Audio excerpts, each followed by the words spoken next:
We now have the ability to copy and paste settings, and that is excellent when you want to make sure that parts of your design all have the same sort of appearance. And so, for example, if you selected some of your text and you decided that you needed more underlying stitches, and so you came to your properties box and you added, one or more changes to the underlay, and then you said apply, well, rather than having to remember everything that was changed about this text, if you just simply want to make sure that all your text is updated, then you can right-click over top of your segment and choose Copy Settings.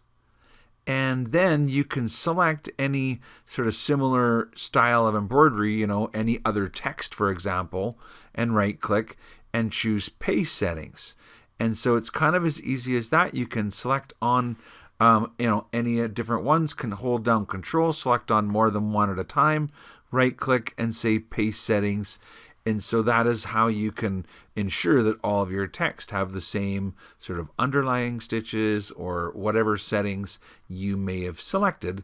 It works the same way if you have, some sort of like shapes or letters or whatever it is, and you select on one of them and then apply some style of stitching, like a motif like this, but maybe you decide that you want to make it fancy and you add like two different patterns together, and you go and you browse through to find different patterns that might look good together. And you can control any aspect of it, the pattern size, the stitch length, kind of whatever you can control in your properties box could be saved.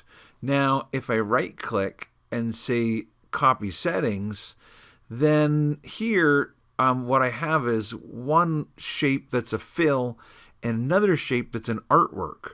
Well, if I try and select the artwork and then right click, when I say Paste Settings, it doesn't take.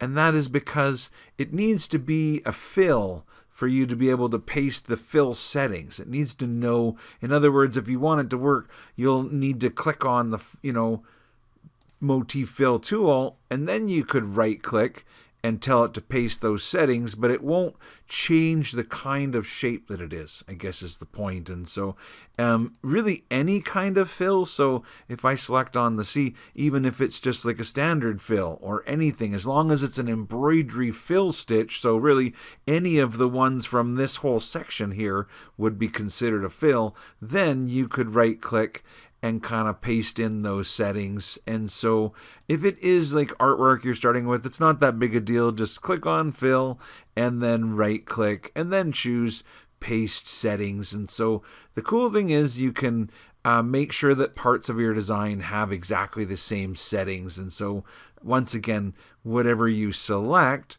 you can adjust its settings to be any kind of adjusted settings that you like.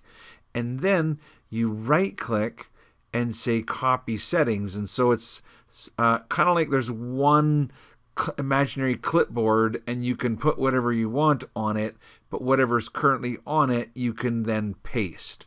And so now I made the C and the U match, and I guess the T and the C or the F and the C are different, but I can quickly paste in the same settings. In fact, you could do all of them at one time, select all of the shapes, right click and say Paste Settings. So now I know for sure that all of the letters in that sort of selected group have the newest sort of setting, whatever it was that you used when you selected it and chose to copy the settings and then apply that again. So we now have the ability to copy and paste the settings from one shape to another.